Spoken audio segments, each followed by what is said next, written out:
TBS মার্কেটসের আজকের পর্বে সবাইকে স্বাগতম জানাচ্ছি। আমি মাহফুজুল্লাহ বাবু। আমরা আজকে শুনব জীবন বীমা নিয়ে। আমাদের স্টুডিওতে আজকে আমন্ত্রিত অতিথি ইন্স্যুরেন্স ইন্ডাস্ট্রির একজন প্রতিভাবান সিইও জনাব জিয়াউল হক। উনি চার্টার্ড লাইফ ইন্স্যুরেন্সের সিইও। ওনাদের কোম্পানিটা সম্প্রতি আইপিওতে এসছে। জিয়া ভাই, আপনাকে স্বাগতম। আপনাকেও ধন্যবাদ আমাকে এখানে আমন্ত্রণ জানানোর জন্য। আমরা আজকে দুই অংশে শুনবো আপনার কাছ থেকে। একটা হচ্ছে আমি একটা জীবন বীমা পলিসি করতে চাই, আমি কিভাবে একটা ভালো কোম্পানি খুঁজে পাবো। আর যেহেতু আমাদের ক্যাপিটাল মার্কেট শো, আপনি বলবেন যে কিভাবে জীবন বীমা কোম্পানির শেয়ারে বিনিয়োগ করতে হলে কী কী দেখতে হবে আর কি। তো প্রথম পার্টটা দিয়ে যদি শুরু করেন। ধন্যবাদ। আমি যদি আমার কোম্পানির কথা বলি, চার্টার্ড লাইফ ইন্স্যুরেন্স কোম্পানি, এটা চতুর্থ প্রজন্মের একটা ইন্স্যুরেন্স কোম্পানি। আমাদের বাংলাদেশে এই মুহূর্তে 81টা ইন্স্যুরেন্স কোম্পানি আছে। তার মধ্যে 35টা লাইফ ইন্স্যুরেন্স কোম্পানি এবং বাকি 46টা নন লাইফ ইন্স্যুরেন্স কোম্পানি। এবং আমাদের বাংলাদেশে যখন স্বাধীনতার পরে সকল কোম্পানি যেগুলো ছিল তাদেরকে নিয়ে ন্যাশনালাইজেশন হয় এবং সেখানে 1973 সালে জীবন বীমা কর্পোরেশন লাইফ ইন্স্যুরেন্সের পার্টটা এবং সাধারণ বীমা কর্পোরেশন নন লাইফকে রিপ্রেজেন্ট করতো আপ টু 1985 সাল পর্যন্ত। 1985 পরে যখন বেসরকারীকরণ করা হয় তখন নতুন নতুন কিছু কোম্পানি এবং তখন দ্বিতীয় প্রজন্ম, তৃতীয় প্রজন্ম, এভাবে আমাদের 2013 সালে বীমা আইন পাশ হয় এবং সেই বীমা আইনের মাধ্যমে আইডিআরএ প্রতিষ্ঠিত হয় এবং আইডিআরএ প্রতিষ্ঠিত হওয়ার পরে 13টি ইন্স্যুরেন্স কোম্পানিকে লাইসেন্স দেওয়া হয়। তার আগে 18টি ছিল এবং পরবর্তীতে 13টি এবং তারপর ধাপে ধাপে আরও 4টি দিয়ে নিউ জেনারেশনে যেগুলো প্রচুর সমালোচনা হচ্ছিল যে অনেক কোম্পানি চলে আসছে। এটাই একটা বড় সমস্যা বাংলাদেশে। আমি যদি তুলনামূলকভাবে দেখি পার্শ্ববর্তী কান্ট্রিতে, পুরো ইন্ডিয়ায় 140 কোটি জনগণ, সেখানে 52টা ইন্স্যুরেন্স কোম্পানি, তার মধ্যে 5টা রি-ইন্স্যুরেন্স, 5টা হচ্ছে গিয়ে হেলথ ইন্স্যুরেন্স, আর বাকি 42টা লাইফ এবং নন লাইফ মিলে, লাইফ নন লাইফ মিলে 42টা। তো আমাদের এখানে 18 কোটি জনগণে 81টা কোম্পানি, এটা আমাদের একটা বড় দুর্বলতা। এখন ইন্স্যুরেন্সের যেটা হয় সেটা হচ্ছে যে বিশেষ করে লাইফ ইন্স্যুরেন্স কোম্পানির স্ট্রেংথ হচ্ছে যে পলিসি করার মাধ্যমে তাদের একটা লাইফ ফান্ড ক্রিয়েট হয়। আমি এটা পরবর্তীতে আসবো লাইফ ফান্ডের মৌলিকতাগুলো নিয়ে, যেটা আপনি প্রশ্ন করেছেন যে কেন আমি কোন কোম্পানিকে সিলেক্ট করব। কিন্তু প্রথমত যে কথাটা বলতে চাই যে কেন আমাদেরকে মানুষ নিবে, বা এতগুলো কোম্পানি, 35টা কোম্পানির মধ্যে থেকে কেন আমার কোম্পানির জীবন বীমাকে মানুষ গ্রহণ করবে। চার্টার্ড লাইফ একটা ভিন্ন মাত্রিকভাবে জিনিসটাকে ভাবছে। আগে আমরা যেটা ভাবতাম সেটা হচ্ছে যে জীবন বীমা মানে মারা গেলে বেনিফিট। সবাই ভাবতো হ্যাঁ আমার একটা জীবন বীমা আছে, এটা নিয়ে আমার কি হবে, আমি তো কোনো এনজয় করতে পারবো না, আমার পরিবার এখান থেকে বেনিফিট হবে। আমি নিজেও যে আমি তো হয়তো আশা করছি আরো বেঁচে থাকবো আগামী 20 বছর, আমি এখনো নিজে থেকে কোনো বীমা পলিসিতে সাবস্ক্রাইব করিনি। রাইট। এবং দ্বিতীয় যেটা হয়, ধারণা আছে মানুষের মধ্যে, সেটা হচ্ছে যে জীবন বীমা যদি হয় আমার পরিবার এটা পেতে অনেক কষ্ট হবে। কিন্তু এই কনসেপ্টটাকে আমরা ডিফারেন্টলি সাজিয়েছি চার্টার্ড লাইফ। চার্টার্ড লাইফ যেটা করেছে সেটা হচ্ছে যে জীবন বীমা মানে জীবনের বীমা। সেটা কিভাবে? সেটা হচ্ছে ধরেন আমি চাকরিতে ঢুকে আমি ছোট ছোট সঞ্চয় করার মতো আমার ক্ষমতা, তাহলে আমি ক্ষুদ্র বীমা মানে যেটা সঞ্চয়ী বীমা ডিপিএস করব। আমার একটু বেশি টাকা হয়েছে, তাহলে মানে আমার সঞ্চয়টা একটা সময় মেয়াদ আনতে 5-7 বছর 10 বছর পর সঞ্চয়টা আমার একটা প্রয়োজনে আসতে পারে, আমার ছেলে মেয়ের হায়ার এডুকেশনে যেতে পারে। প্রথম ছোট সঞ্চয় দিয়ে শুরু করলাম, দেন আমি মনে করছি যে না আমার জীবনের আরেকটু মেয়াদি সঞ্চয় কিছু ভিন্ন মাত্রায় এসে আমাকে 3 কিস্তি 5 কিস্তি বীমা, মানে 3 কিস্তি মানে 15 বছর পলিসির মানে 5 বছর পর পর আমি মেয়াদ আনতে রিটার্নটা পাবো, তাহলে সেই ধরনের আমি পলিসি করতে পারি। দেন আমার ইনকাম ট্যাক্স করার সময় আমার রেয়াত পাওয়ার একটা সুযোগ আছে, তাহলে আমি যদি 1 লাখ টাকা বিনিয়োগ করি 15,000 টাকা আমি ইমিডিয়েটলি রিবেট পাচ্ছি, তাহলে এই ধরনের জন্য আমি এক কিস্তি যেগুলো বড় পরিমাণের অঙ্কের বীমা করতে পারি। এর সাথে সহযোগী হিসাবে আমরা হেলথ ইন্স্যুরেন্সকে এনেছি, যাতে করে একজন মানুষের ক্রিটিক্যাল ইলনেস অথবা অন্য স্বাস্থ্য বীমার যে সুবিধাগুলো যাতে তারা পেতে পারে সেগুলোকে এর সাথে অ্যাসোসিয়েটেড করেছি। এডুকেশন বীমা, শিক্ষা বীমা সন্তানদের জন্য করেছি, পেনশন বীমাকে ফোকাস করেছি যে আমি রিটায়ার্ড হয়ে গেলে আমার পরিবার কেন, আমি নিজেই তো 50, 55 অথবা 60 বছরে যদি আমি রিটায়ারমেন্ট ধরি, সেখান থেকে আমি নিজে করেছি। আমার এই চার্টার্ডই আমার দেখা গেছে যে আমি যখন 60 বছর হবে আমি 50,000 টাকা করে পেনশন পাবো মিনিমাম 10 বছর, হ্যাঁ প্রতি মাসে। তাহলে এই যে 50,000 টাকা ওই সময় আমার কিন্তু আমার রিটায়ারমেন্টের পরে আমাকে একটা সঞ্চয় দেবে। এই যে পেনশন ইনফ্লেশন বিমাকে আমরা প্রমোট করছি। সো আপনার প্ল্যাটারে আমি এমনভাবে সাজিয়েছি যে এখন আপনি কত করে সাবস্ক্রাইব করছেন মাসে সেই 50,000? আমার মাসে 17 বা 18,000 টাকা লাগছে। ওকে, হ্যাঁ, যেটা আমাকে হয়তো গিয়ে 50,000 টাকা রিটার্ন দিচ্ছে আমি 60 বছর বয়সে। সো ইন্স্যুরেন্স কিন্তু আমাকে, অনেকে মনে করে যে ইন্স্যুরেন্স ব্যাংকের সাথে যুক্ত, ব্যাংক কিন্তু আমার কন্ট্রোলে, আমি যখন টাকা রাখবো তখনই উঠাতে ইচ্ছা করলে উঠাতে পারবো। ইন্স্যুরেন্স কিন্তু তা না, আমি একটা নির্দিষ্ট মেয়াদ আনতে তুলবো, তার আগে তুললেই কিন্তু আমি সেই টাকাটা ফেরত পাবো না, কারণ প্রতিটা মিনিটের মধ্যে কিন্তু ইন্স্যুরেন্সের রিস্ক রয়েছে। আমরা কস্ট অফ ইন্স্যুরেন্স বলি যে আমাকে তো প্রোটেকশন দিচ্ছে, আমি 10 জনের কাছ থেকে টাকা নিয়ে একজন যিনি মারা যাচ্ছেন বা যিনি সুবিধাভোগী হবেন তাকে দিচ্ছি, তার মানে আমি তো এক ধরনের কোঅপারেটিভ অ্যাটিটিউডে কাজ করছি। ইন্স্যুরেন্স কিন্তু একটা প্রোটেকশন দেয়, ও আমি কিন্তু রিটার্ন দেবে ফোর্স সেভিংসের মাধ্যমে, সঞ্চয় তৈরি করবে, কিন্তু একে অধিক মুনাফা দিবে না। ইন্স্যুরেন্সে কিন্তু অধিক মুনাফা দেওয়ার জায়গা না, এইটাই মানুষ ভুল করে। মানুষ মনে করে ব্যাংকের মতো আমি কেন 5 বছরে ডাবল পাচ্ছি না, 7 বছর, কিন্তু ওই যে প্রোটেকশনটা দিচ্ছে, এই ইন্স্যুরেন্সের হ্যাবিটটা আমরা তৈরি করার চেষ্টা করেছি। আমরা নতুন নতুন প্রোডাক্ট উদ্ভাবন করেছি। তাহলে এই যে আমার প্ল্যাটারে সাজিয়েছি যে এই রকমের পলিসি আছে, তুমি যেটা পছন্দ সেটা, তখন মানুষ বুঝবে যে না, এটা তো আমার নিত্য দৈনন্দিন বিষয়ের প্রয়োজন, সুতরাং আমি ইন্স্যুরেন্স নিব। তার সাথে আমরা কি করেছি, যখন অনেক সময় প্রশ্ন আসে যে ইন্স্যুরেন্স শরিয়া ভিত্তিক না, এরকম অনেকে প্রশ্ন করে। আসলে ইন্স্যুরেন্সে আমরা কখনোই ইন্টারেস্ট দিই না, আমরা ইন্স্যুরেন্সে দিই প্রফিট হলে, যেটাকে আমরা ডিভিডেন্ড বলি, ডিভিডেন্ড আকারে পলিসি গ্রহীতাকে দিই। তারপরেও যেহেতু প্রশ্ন এসেছে, আমরা আল বারাকা একটা উইং করেছি, যেটা শরিয়া সম্মতভাবে ওইটা আলাদাভাবে পরিচালিত হয়, কিন্তু আমাদের একটা উইন্ডো। এর বাইরে আমরা যেটা করেছি যে আবার ইন্স্যুরেন্সের ক্ষেত্রে দেখা যায় যে কেন আমাকে চুজ করবে, প্রথম তো আমি প্রোডাক্টের কথা বললাম, আবার ইন্স্যুরেন্স মনে করা হয় যে অ্যাফোর্ডেবল ক্লাসের জন্য, যে যারা ভালো আয় করে তারাই শুধু নিবে। এখন অন্য দেশের সাথে আমি প্রায়ই তুলনা করা হয় যে কেন আমাদের দেশে পেনিট্রেশন রেট কম, কেন আমরা জিডিপিতে কন্ট্রিবিউশন করছি না। ইন্স্যুরেন্স কিন্তু টু সাম এক্সটেন্ট বাধ্যতামূলক না হলে সেখানে কিছু মরাল হ্যাজার্ড তৈরি হয়, যে অসুস্থ শেষ ইন্স্যুরেন্স কাভারেজ নিয়ে বেনিফিটটা নিয়ে যাবে, সেই ভয়টা থাকে, তাই প্রিমিয়ামটা বেড়ে যায়। কারণ এখানে যদি অল কমিউনিটি এর মধ্যে থাকে তাহলে কিন্তু আমার অ্যান্টি সিলেকশনটা সহজ হয়, আন্ডাররাইটিং প্রিন্সিপাল সহজ হয়।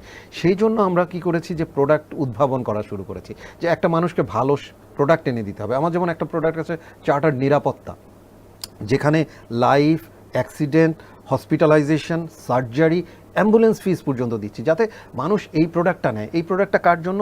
3 বছরের জন্য 3,000 টাকা, 3 টাকা, লেস দেন 3 টাকা পার ডে।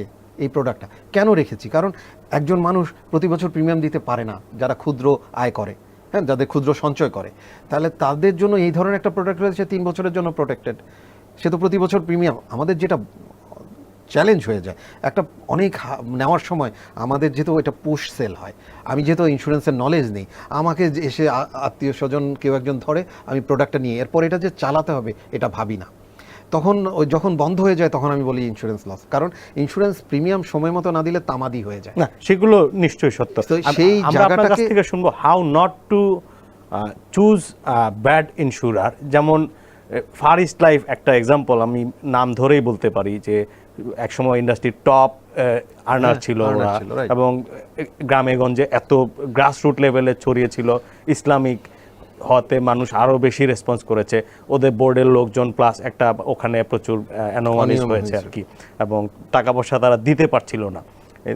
এই ধরনের কোম্পানিগুলোকে আমরা কিভাবে অ্যাভয়েড করব? হাউ টু অ্যাভয়েড করার জন্য প্রথম জায়গাটা হচ্ছে যে আপনাকে জানতে হবে কোম্পানি সম্পর্কে, প্রোডাক্ট সম্পর্কে, এবং এখানে লাভের, ইন্স্যুরেন্সের মূলনীতিটা বুঝতে হবে।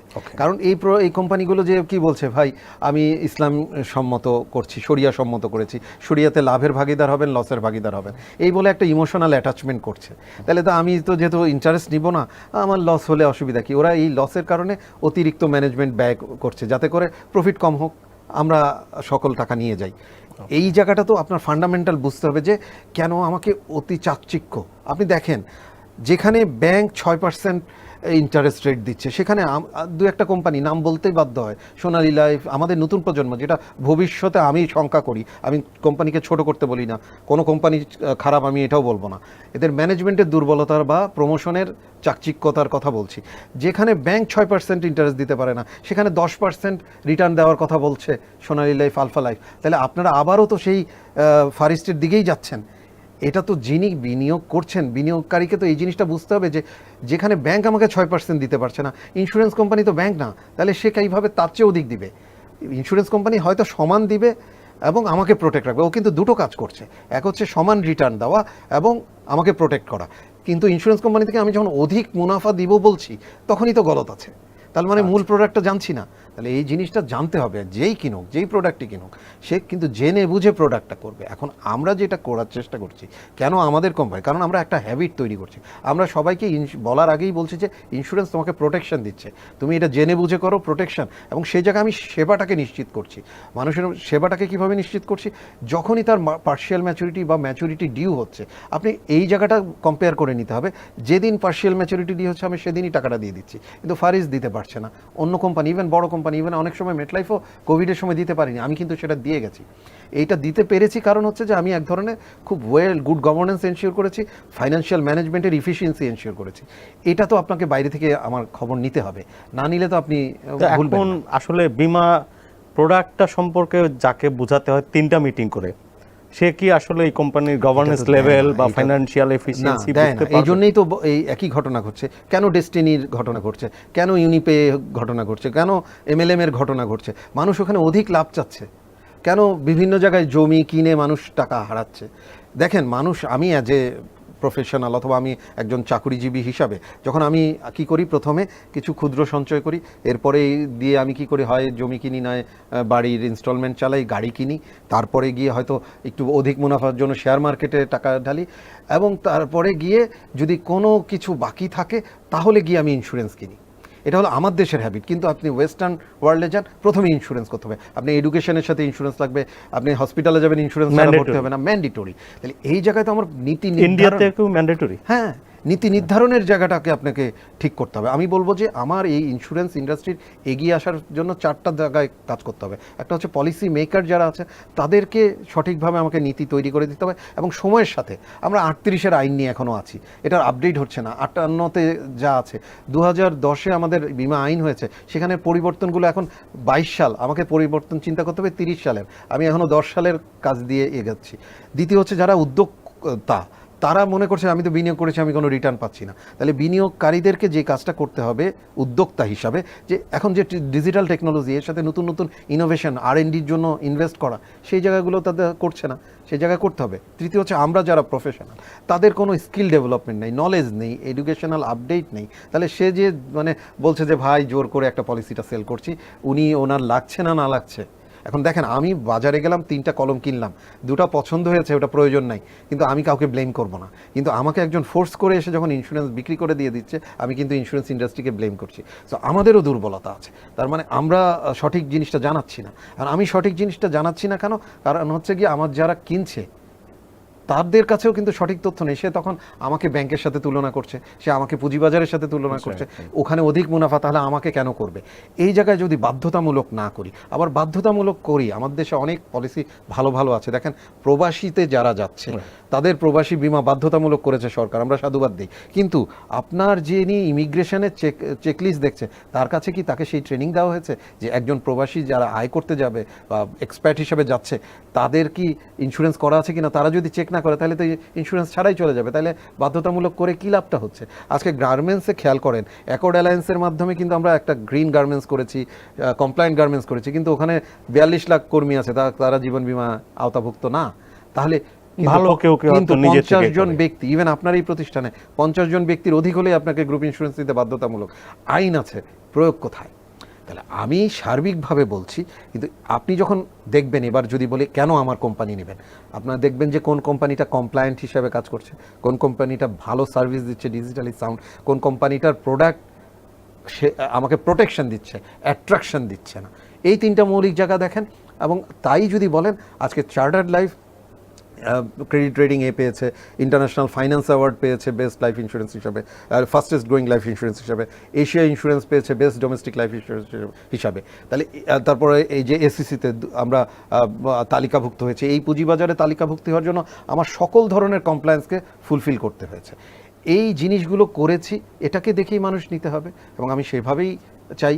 এবং যিনি আমার কেন, যে কোম্পানি এই কাজগুলো করছে তাদের প্রোডাক্ট অবশ্যই কিনবেন, কিন্তু অতি চাকচিক্য দেখাচ্ছে সেই কোম্পানির প্রোডাক্টগুলো নেওয়াটা আমি মনে মানে করি বড় বড় প্রমিস করছে যেটা ডেলিভারেবল না, এবং এই জায়গায় চেক করতে হবে, তাদের ব্যাপারে সাবধান চেক করতে হবে। থাকতে হবে, মুখে আপনি যে বলছেন। কথাটা বলেছে, we are selling A contract, commitment. প্রথমে আমি একটা কমিটমেন্ট সেল করি, সেই কমিটমেন্টে আমার কন্ট্রাক্টের ডিটেইল লেখা থাকে। ওই কন্ট্রাক্টে যদি ডিটেইল না লেখা থাকে, ইমিডিয়েটলি ধরা উচিত যে তুমি তাহলে এটা যা বলেছো তা করে দেখাচ্ছ না কেন। ওকে, এই জায়গাটাই নজর দিতে হবে। এই জায়গায় উই আর ভেরি ট্রান্সপারেন্ট। এবং আইডিয়ারের যদি এখন বলি, সূচকে বেস্ট কমপ্লায়েন্ট কোম্পানি প্রথম 5-এর মধ্যে আছি, বেস্ট ডিজিটালি সাউন্ড কোম্পানি হিসেবে প্রথম 5-এর মধ্যে আছি, কোনো ক্লেম পেন্ডিং নেই, এরকম সেরা সেরা কোম্পানির মধ্যে আছি আমরা, যে কোনো ক্লেম ডিউ আপনার নেই। ইন্ডাস্ট্রিতে বোধহয় লাইফ ইন্স্যুরেন্স সেগমেন্টে 30%-এর মতো অন অ্যাভারেজ আনপেইড ক্লেম। হ্যাঁ আছে, এখন ক্লেম পেইড Industry average টা আমি ইন্ডাস্ট্রি বলছি। অ্যাভারেজ এবং পেইড নন পেইডের ক্ষেত্রে না, এখন আরেকটু বেশি বেটার হয়েছে। Okay. হ্যাঁ, এখন প্রায় 80% ক্লেম Okay, সেটেল। okay. এখন এই জায়গাটায় হয় কি, ক্লেম সেটেল করার দায়িত্ব যেমন আমাদের গ্রাহকদের অ্যাটিটিউড, আপনি কোথা থেকে তথ্য নিয়েছেন যে গ্রাহক বলছে আমি পাচ্ছি না। এখন গ্রাহক কেন পাচ্ছে না? গ্রাহকের যেই ক্লেমটা এসেছে তার পলিসিতে সেটা নেই। ধরেন আমি অ্যাক্সিডেন্টাল বেনিফিট নেইনি, কিন্তু অ্যাক্সিডেন্ট আপনার ইন্ডাস্ট্রি হয়েছে। ক্লেম, আপনার কোম্পানির ক্লেম সেটেলমেন্ট রেট কত এখন? আমার 100%, আমার কোনো আউটস্ট্যান্ডিং নেই। good. এখনও আমরা যেটা করেছি এখানে, ক্লেম বলতে দুটো জিনিসকে বোঝায়। এক হচ্ছে যে তার কন্ট্রাকচুয়াল কোনো ক্লেম, লাইক কেউ অসুস্থ হলো, কেউ মারা গেল, সেই ক্লেমের ব্যাপারে। আরেকটা হচ্ছে আমরা ক্লেম বলি যেটাকে, তার যেই কন্ট্রাকচুয়াল ম্যাচুরিটি। Right.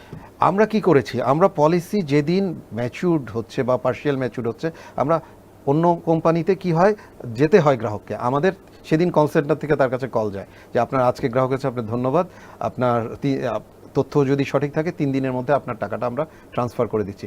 এই জায়গাটা আমরা ইন্ডাস্ট্রি রেভলিউশন এনেছি, যে কোথায় আমার কাছে আসতে হতো আমরা উল্টো যাচ্ছি। আমরা পলিসি করার সময় যেহেতু যাচ্ছি, এটা নেওয়ার সময়ও তেমন, দেওয়ার সময় তেমন যাচ্ছি। কিন্তু একটা জায়গায় আমাদের দুর্বলতা অবশ্যই আছে, যখন আমরা কি করছি, আমরা we are paying against some papers, documentation সঠিক হতে হবে। এখন আমাদের লোকজন ইমোশনাল হয়ে যায়। হ্যাঁ, আমরা বাইরের দেশে গেলে ঠিকই লাইন ধরে দাঁড়াই, দেশে আসলে ধাক্কাধাক্কি করি। তাহলে আমার এখানে আমি যদি বলি একটা ডেথ সার্টিফিকেট লাগবে ফ্রম মিউনিসিপ্যাল অথরিটিকে তো আমি কন্ট্রোল করতে পারবো না। সো মিউনিসিপ্যাল অথরিটি থেকে যদি তার স্পিড মানি দিয়ে একটা কালেক্ট করতে হয়, সেটার জন্য ইন্স্যুরেন্স কোম্পানিকে ব্লেম করা তো আমার কিছু করার থাকে না। এখন যদি বলে আরে একটা লোক মারা গেছে, আপনি এটা বিশ্বাস করবেন না, আমাকে টাকা দিবেন না, আমি তো সেটা পারি না, কারণ আমাকেও তো অডিট হবে। ওই কাগজগুলো সঠিক মতো না আসলে, আবুল কালামের জায়গায় আবুল কাশেম লেখা, আমি তো আবুল কাশেম নামে ক্লেমটা দিতে পারবো না। এই বদনামের ভাগিদার আছে। এখন আমি যদি বলি, এই পুরো ইন্ডাস্ট্রির দায়িত্ব নিয়ে আমি কথাটা বলছি, যে 100টা যদি ক্লেম আসে, 50টা ক্লেম উইদিন টাইম, যেটাকে আমরা টিএটি বলি, টার্ন অ্যারাউন্ড টাইম, যেখানে কন্ট্রাক্ট আছে 3 দিন, 5 দিন, 7 দিন, তার মধ্যেই দেওয়া হচ্ছে। দেখেন 50 ভাগ, 10 ভাগ আমরা দিতে পারি না, যেগুলো ডিক্লাইন হয়, যে পলিসিতে নেই অথবা তার কাগজের ম্যানিপুলেশন পাওয়া গেছে। তাহলে কি হলো, 60 ভাগ ক্লেম কিন্তু ইমিডিয়েটলি সেটেলড হচ্ছে, বাকি 40 ভাগ ক্লেম ডিলেইড হয়, দেরিতে দেওয়া হয়। এখন দেরিতে দেওয়ার ক্ষেত্রে দুটো দিকে থাকে, কোম্পানিগুলোর কিছু গাফুলতি থাকে, ফলো আপ করে না, আর কাস্টমারও ওই কাগজগুলো পায় না। কাগজগুলো না পেলে ওকে যে অল্টারনেটিভ গাইড করে তার এটাকে সলিউশনে আসা, এই প্রোঅ্যাক্টিভনেসটা ইন্ডাস্ট্রির নাই। একটা সময় ছিল যখন ইন্স্যুরেন্স এজেন্টরা বাড়ি বাড়ি গিয়ে টাকা আনতো, নিজের পকেটে রেখে দিত, অফিসে জমা দিত না। এখন কি এই প্রবলেমটা এখন সলভ নেই। হয়েছে? হ্যাঁ, এই যে এসএমএস সার্ভিস এটা ডিজিটাল বাংলাদেশ হওয়ার কারণে মেজরিটি কোম্পানি আগেই নিয়েছে। এখন রেগুলেটরের উদ্যোগ নিয়েছে ইউএমপির মাধ্যমে, তাকে বলা হচ্ছে, তাকে নোটিফাই করা হচ্ছে, তার ডিউটাকে জানানো হচ্ছে, এবং আমরা প্রত্যেকেই বিএফটিএন ব্যাংকিং চ্যানেল, তারপর আমরা অনলাইন যেটা হচ্ছে অ্যাপসের মাধ্যমে, এবং মোবাইল এমএফএস এর মাধ্যমে আমরা টাকাগুলো কালেকশন করছি। ফলে কালেকশন হওয়ার সাথে সাথে সে এসএমএস পাচ্ছে, কেউ টাকাটা রেখে দিতে পারছে না। এই জায়গাটা দ্রুত হয়েছে। আর মানে চ্যালেঞ্জ প্রথম হচ্ছে টাকা আনার ক্ষেত্রে আর সার্ভিস ডেলিভারির ক্ষেত্রে। সেটা আমরা যখন শুরু করেছি, এখন দ্রুত আমার দেখা দেখি আরও 4-5টা কোম্পানি এখন শুরু করেছে। আলটিমেটলি আমরা হয়তো লিড করেছি, কিন্তু অ্যাজ এ হোল ইন্ডাস্ট্রিটা যদি চেঞ্জ হয়ে যায়, পে ইন অ্যান্ড পে আউটটা যদি কারেক্টেড হয়ে যায়, তাহলে আমাদের প্রবলেম অলমোস্ট সলভ হয়ে যাবে। ওকে, একটা বিষয়, যেমন ভালো কোম্পানি এবং দুর্বল কোম্পানি বা নন কমপ্লায়েন্ট কোম্পানি, গ্রাসরুট লেভেলের লোকজন কি দুইটাকে আলাদা করতে পারছে? এখন এই চেঞ্জটুকু কি এসছে? পারছে না, কারণ হচ্ছে যে সবাই গিয়ে মনের জোর দিয়ে বলছে। এখন আইডিয়ারে বলছে সবার ওয়েবসাইটে সব ইনফরমেশন থাকা প্রয়োজন, আমি রাখছি, আরেকজন রাখছে না। আবার আমার গ্রাহক তো সেভাবে ডিজিটালি সাউন্ড না যে আমার কোথায় ঢুকতে হবে, কার কাছে যাব, যাই বলে। আর পলিসি যেহেতু ডিস্ট্রিবিউশন চ্যানেল একটাই, সো কি হয়, দেখা গেছে যে আমারই আত্মীয় পলিসি করেছে, তাকে আমি আর কি দোষারোপ করব, ইন্স্যুরেন্স কোম্পানিকে অ্যাজ এ হোল দোষারোপ করছি, কিন্তু সে যে টাকাটা মেরে দিয়েছে সেটা তো আর আমি বলছি না। আচ্ছা, এবার একটু সহজ করে আপনি আমাদেরকে বোঝাবেন যে একটা লাইফ ইন্স্যুরেন্স কোম্পানি মোটা দাগে আপনার কাছ থেকে আমরা যতটুকু বুঝতে পেরেছি একটা ফান্ড নেয়, লাইফ ইন্স্যুরেন্স প্রিমিয়াম আকারে লাইফ ফান্ড গঠন হয়, সেটা সে বিভিন্ন ওয়েতে ইউটিলাইজ করে, রিটার্ন এনশিওর করে, সেই রিটার্ন থেকে সে দেয়।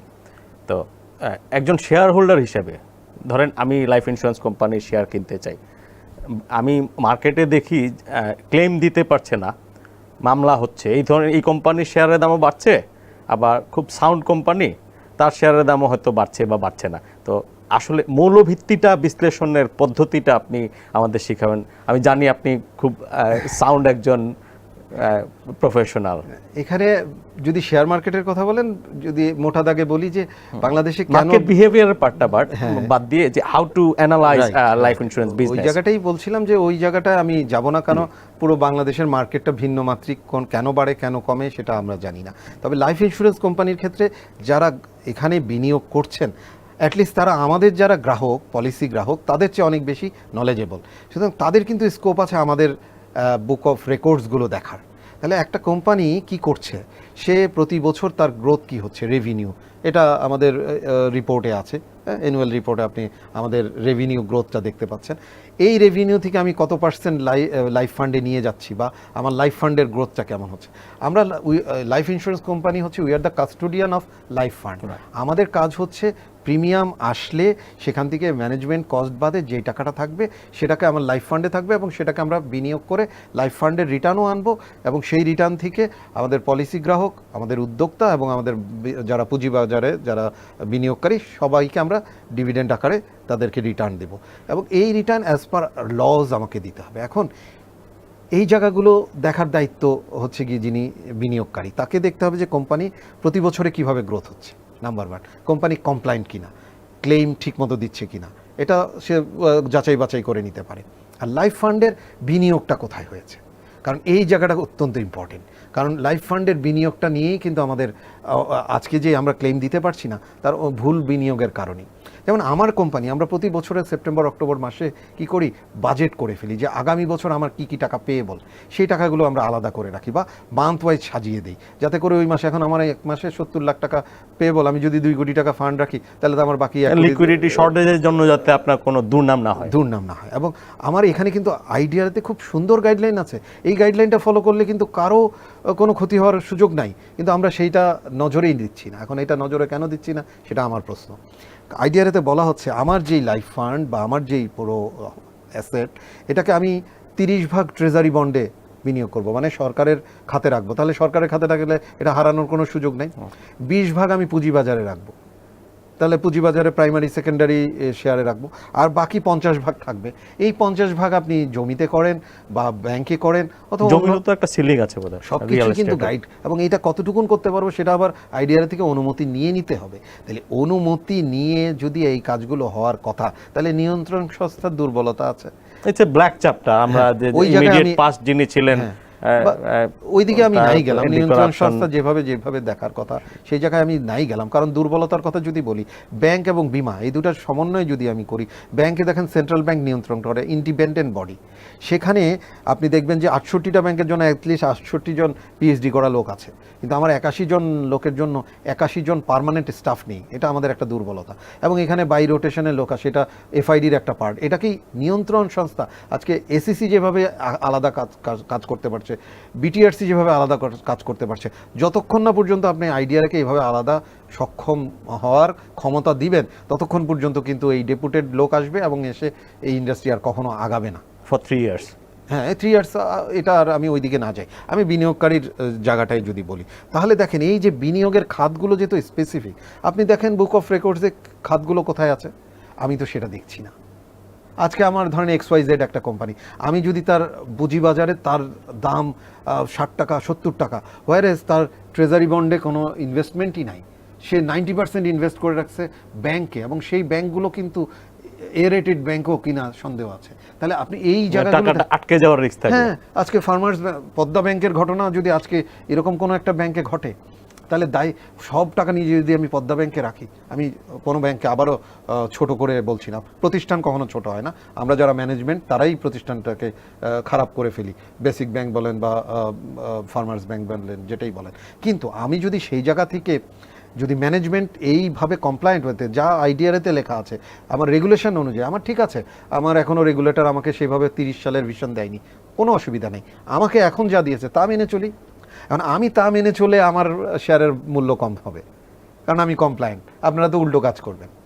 বিনিয়োগকারীরা দেখা যায় যেখানে যে ইনকমপ্লায়েন্ট চাকচিক্য বেশি বা অনেক কথা ফুলিয়ে ফাঁপিয়ে বলছে, তাদেরকে আপনি শেয়ার ভ্যালু হয়ে গেছে। ওয়াইরাজ আপনি দেখেন এই কোম্পানি, এমন না যে আমি যদি চার্টার্ড লাইফের কথাই বলি, যে দেখেন তারা ইন্টারন্যাশনাল ফাইন্যান্স অ্যাওয়ার্ড পেয়েছে, এশিয়া ইন্স্যুরেন্স অ্যাওয়ার্ড পেয়েছে, তার মানে কি তারা ইন্টারন্যাশনাল অ্যাওয়ার্ড পাওয়ার যোগ্য কোম্পানি নিজেদেরকে পরিণত হয়েছে। হয়তো তার এখন আপনি যদি দেখেন লাইফ ফান্ডের সাথে মেট লাইফের লাইফ ফান্ড মিলবে না, কিন্তু যদি দেখেন যে ইন্টারন্যাশনাল রিকগনিশন হচ্ছে, তার মানে this company is growing.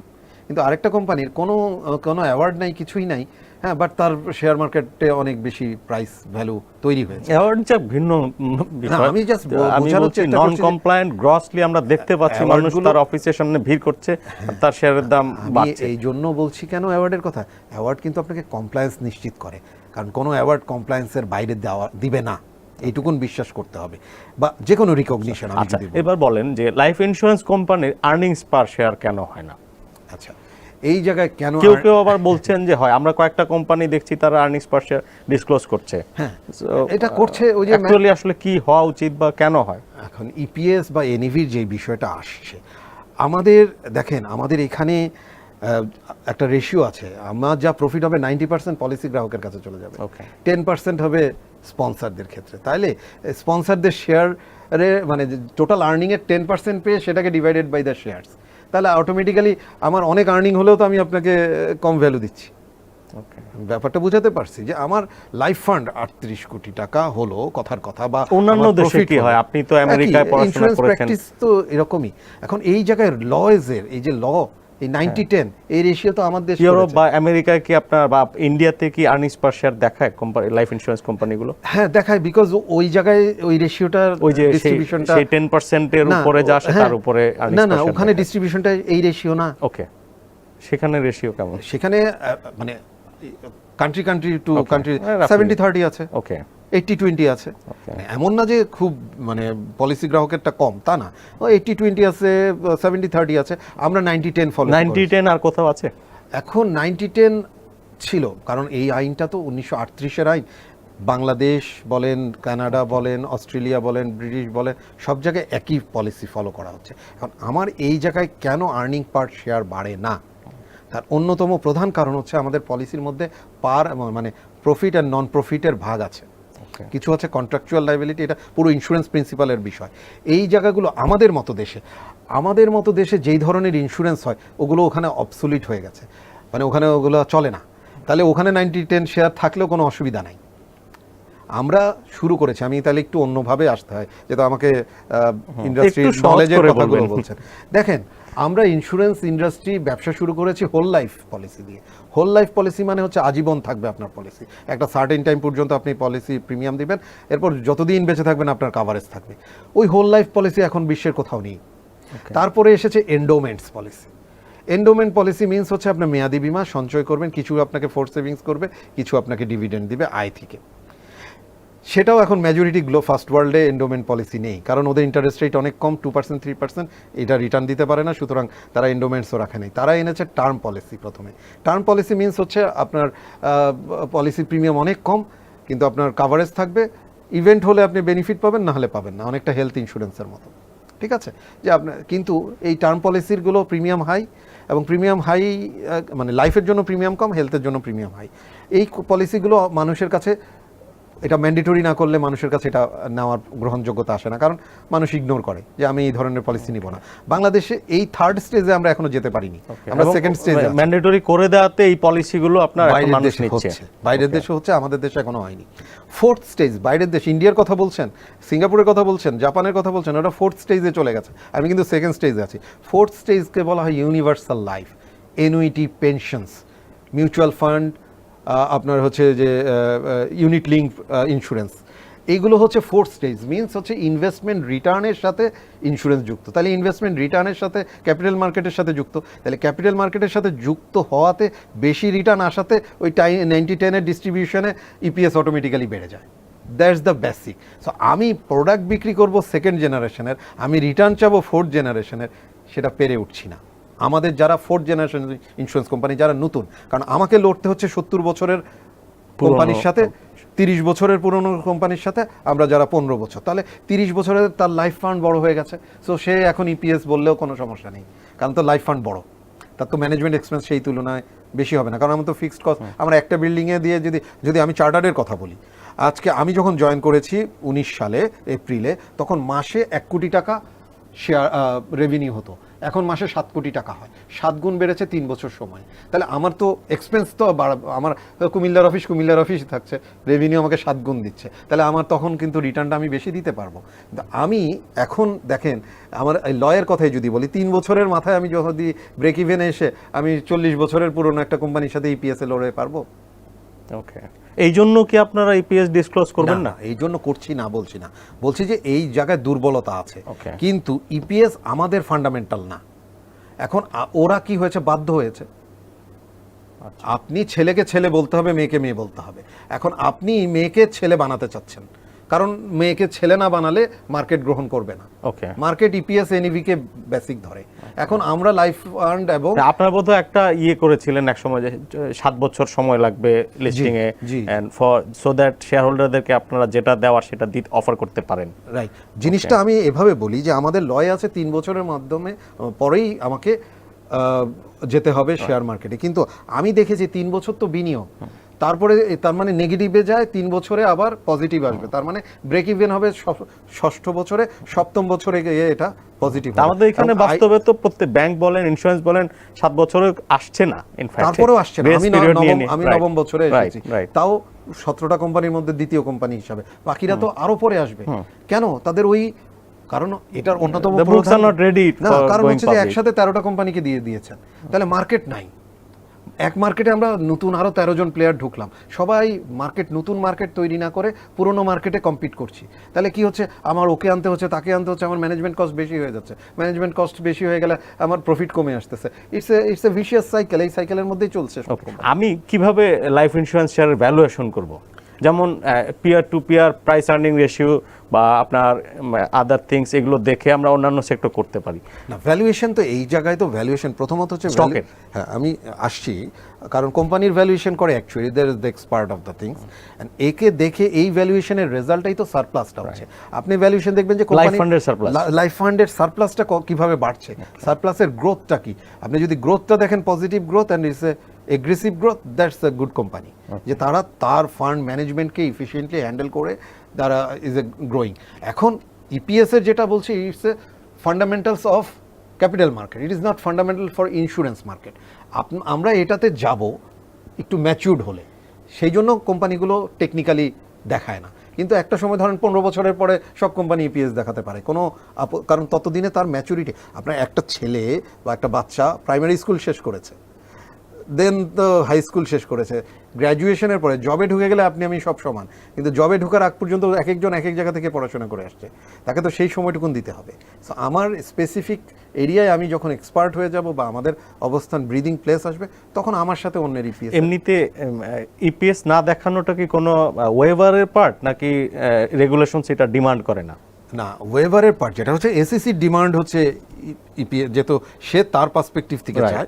Insurance কোম্পানির পার্সপেক্টিভ তো সে মাথায় নেয়নি, নিয়ে বিধায় দেখা গেছে কি, ওরা যখন বুঝতে পেরেছে যে ইন্স্যুরেন্সের ইপিএসটা সহজে গ্রোথ আসে না, এনইভিটা ঠিক হলেই চলবে, তাই তো আমাকে অনুমোদন দিয়েছে। এখন পত্রিকায় লিখে ফেলেছে এত ছোট, বিকজ আমার আমার ইন্স্যুরেন্সের ফান্ডামেন্টালগুলো আমি ফুলফিল করে ফেলেছি। সো ইন্স্যুরেন্সের ফান্ডামেন্টাল ফুলফিল করে আমি জাস্ট গেট এন্টার করেছি। এখন ইপিএস অ্যান্ড এনইভিকে আমি গ্রোথ আনার জন্য আমি চেষ্টা করব, কিন্তু আমি ঢুকার সময় ইপিএস এবং এনইভি হাই গ্রোথ দিয়ে আসলে আমাকে আরো 3 বছর সময় দিতে হবে, সেটা তো আমাকে আবার ল পারমিট করছে না। যেগুলো তালিকাভুক্ত আছে অনেক পুরনো কোম্পানি, এই শেয়ারটার দাম 50 টাকা হওয়া উচিত না 500 টাকা হওয়া উচিত, এটা আমি কিভাবে ঠিক করব? আপনার আর্টিকেল আমি ক্যাপিটাল মার্কেট নিয়ে পড়েছি কানাডায়। জি, ওখানে যেটা হয়েছে, মানে ওই ফান্ডামেন্টাল গুলো তো বাংলাদেশের মার্কেট এভাবে নির্ধারণ করে না। আমাদের মার্কেটে ধরেন এই যে লাইফ ইন্স্যুরেন্স কোম্পানি আসলে একটা শেয়ার ফেয়ার প্রাইস কিভাবে খুঁজবো, আমি এই উত্তরটা খুঁজছি আপনার কাছে। ফেয়ার প্রাইস কিভাবে খুঁজবো? এখন আমাদের দেশে ফেয়ার প্রাইস ইন্ডেক্স কি আছে কোনো? না। তাহলে না। ইন্ডাস্ট্রি অনুযায়ী ফেয়ার প্রাইস ইন্ডেক্স থাকা উচিত। আমার ওই লেখায় তো ওই জিনিসগুলো আসছে, তো আমার তো যেহেতু এখানে নেই, আমি তাইলে কিভাবে বুঝবো Right. Fair price index Right, হবে? right. আমাদের যেটা হয়, হ্যাঁ, কন্টেম্পোরারি মার্কেট যেই স্ট্যান্ডার্ডে চলে সেই জায়গায় গিয়ে প্রাইমারিলি ক্লিক করে। আমি এখন যদি ইন্স্যুরেন্স বাদ দিয়ে অ্যাজ এ অন্যান্য ফাইন্যান্স industry, ব্যাকগ্রাউন্ডের থেকে বলি, আমার দেশে যেটা মানে স্ট্যান্ডার্ড রেট ঠিক করে যে হ্যাঁ ওই যে আমি যে ফেয়ার প্রাইসটা দেওয়া হতো, মার্কেট না, আমার কনজিউমাররা যা ইনভেস্টাররা ডিটারমাইন করে ফেলে যে ইন্স্যুরেন্স ইন্ডাস্ট্রির এই কোম্পানি যদি এই ধরনের মিনিমাম ফান্ডামেন্টাল থাকে, তার হয়তো 30 টাকা বা 40 টাকা মিনিমাম আসা উচিত। এটা কিন্তু আমাকে সিলেক্ট করে দিচ্ছে ইনভেস্টাররা, অন্য কেউ না, মার্কেট করে দিচ্ছে। তাহলে মার্কেট ইন্স্যুরেন্সের একটা জায়গায় যাওয়ার পরে এরপরে এর যে আপওয়ার্ড ট্রেন্ডটা হয়, সেই আপওয়ার্ড ট্রেন্ড হয় ডিউ টু অর্গানাইজেশনের পারফরমেন্সের উপরে। এই অর্গানাইজেশনের পারফরমেন্সটা কিসে দেখবেন সেটা আমি বলে দিলাম, এখন দেখলে সেটা কম্প্যারিজন আসবে। এখন আমাদের এখানে সবচেয়ে বড় দুর্বলতা যে আমার ইন্ডাস্ট্রি বেঞ্চমার্ক যে তৈরি করতো সেই কোম্পানি তো আমার এখানে আসেনি, কারণ আমার যে ইন্ডাস্ট্রির 30% মার্কেট শেয়ার যে লিড করছে সে কিন্তু আমার ক্যাপিটাল মার্কেটে নেই। তাহলে সে ইভেন নিবন্ধিত না বাংলাদেশে, যদি ফরেন কোম্পানির বাংলাদেশি ব্রাঞ্চ হিসেবে চলছে। রাইট, এখন যেহেতু গ্রামীণ ফোন আসার কারণে আপনি রবিকে কম্পেয়ার করতে পারছেন, যেহেতু সেই ইন্ডাস্ট্রি লিডার। এখন তো টেলিটক আসেনি, তাই না, বা বাংলা লিঙ্ক আসেনি, তো দুটো কোম্পানির মধ্যে আপনাকে যা ভাবতে হচ্ছে। ব্যাংকের মধ্যে যখন আপনি কম্পেয়ার করছেন, হয়তো ইসলামী ব্যাংক অথবা ডাচ বাংলাকে স্ট্যান্ডার্ড ধরে বাকিদেরকে, এই স্ট্যান্ডার্ড ধরবেন কাকে? এখন আমরা যাকে স্ট্যান্ডার্ড ধরি তাদের অবস্থানটা ধরি। এখন হয়তো কি মার্কেটে আমরা গিয়ে দেখছি কি ডেল্টা লাইফ এক সময়ের স্ট্যান্ডার্ড বা ন্যাশনাল লাইফ, এরা দুইজন যেহেতু ফার্স্ট জেনারেশন কোম্পানি, সো তাদের একটা স্ট্যান্ডার্ডকে আমরা স্ট্যান্ডার্ড ধরে নিয়েছিলাম। কিন্তু ডেল্টা লাইফের এই ধরনের কিছু অমূলক কাজের কারণে ডেল্টা লাইফ, তারপরেও তো প্রাইস ইনভেস্টাররা ধরে নিয়েছে না, কোম্পানির যেহেতু এত বড় লাইফ ফান্ড আছে সুতরাং এই কোম্পানি পড়ে যাবে না। কিন্তু ফার ইস্টের তো ব্যালুনিং হয়েছে, ব্যালুনিং মানে যা না তার চেয়ে বেশি, অনেক বেশি ফুলায় ফাপায় দেখানো হয়েছে। জমির ক্ষেত্রেই বলেন, ইনভেস্টমেন্টের প্রতিটা জায়গায় এই জায়গাগুলো তো রেগুলেটর দেখার কথা, এগুলো তো বিনিয়োগকারী জানবে না। কিন্তু সেও এই ফারিস্টকেও কিন্তু ওরা ওই ন্যাশনাল লাইফ বা ডেল্টা লাইফের স্ট্যান্ডার্ডে নিয়ে গেছে। আজকে চার্টার্ড লাইফকে চট করে তো আপনি ডেল্টা লাইফের স্ট্যান্ডার্ডে নিতে পারবেন না, বাট ডেল্টা লাইফ যেই জায়গায় শুরু করেছে আমাকে ওই ব্যাকগ্রাউন্ডটা তো আনতে হবে, ওই ইনফরমেশনটা কোথায় দেখতে হবে। ডেল্টা লাইফ বা ন্যাশনাল লাইফ যখন মার্কেটে আসছে কি দিয়ে আসছে, চার্টার্ড কি তার চেয়ে বেশি দিয়ে আসছে কিনা, তার মানে এর আর সামনে ডেবিউ হচ্ছে আপনাদের স্টকের, একটা স্টেবল কততে আপনি স্টক প্রাইস এক্সপেক্ট করছেন? এটা আমার কাছেও রিমারাস, কারণ আমার এক্সপেকটেশন তো অ্যাজ হাই অ্যাজ, বিকজ আমি 70% গ্রোথ সাকসেসিভ ইয়ার্স এনেছি। সো আই ডু বিলিভ যে ইনভেস্টার এটাকে আর অনেক বেশি পজিটিভলি নিবে, কারণ কোম্পানির কমপ্লায়েন্সের ইস্যুসগুলো যেহেতু আমি ফুলফিল করেছি, other practice is good, all fundamentals has been done. So আমি অ্যাটলিস্ট 50+ স্ট্যান্ডার্ড এক্সপেক্ট করছি যে এইরকমই থাকা উচিত মিনিমাম, যেহেতু এরপরে আমি নেক্সট ইয়ারের অ্যানাউন্সমেন্টের পরে it will go high.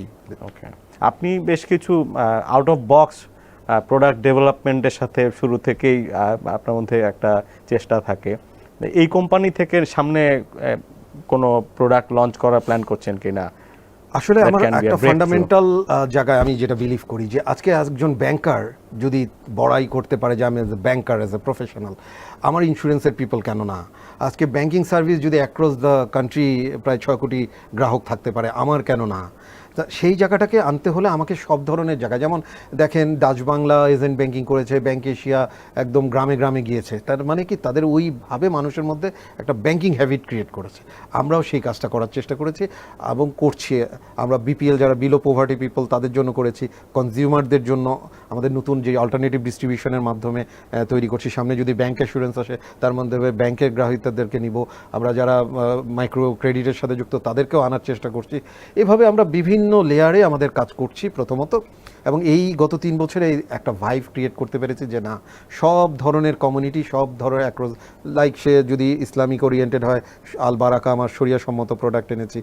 Health ইন্স্যুরেন্সকে আমি যেটা ফোকাস করার চেষ্টা করছি ডিমান্ড সেন্ট্রিক প্রোডাক্ট, সামনের দিনগুলোতে আরও বেশি ডিমান্ড সেন্ট্রিক প্রোডাক্ট আসবে। আমি ওই যে সেকেন্ড জেনারেশনের প্রোডাক্টগুলো, আমার যেটা মেয়াদি বিমাগুলো আছে, তার বাইরে আমি টার্ম ইন্স্যুরেন্সের সাথে চার্টার নিরাপত্তা এনেছি, যেটা একটু আগেই বললাম, 3 টাকা পার ডে প্রিমিয়াম, 3 টাকা তো এক কাপ চায়ের চেয়েও কম। তাহলে একজন ব্যক্তি যদি সেটা রাখতে পারে তাহলে তার 3 বছর বা 5 বছরের কাভারেজ আছে। আমাদের এরকম নতুন ফোকাস হচ্ছে সামনে health term with health insurance, যেটাকে মানুষ প্রিমিয়াম টার্মের কারণে কম দিবে, আবার বেনিফিটটা বেশি পাবে, লঙ্গার ভার্সন পাবে।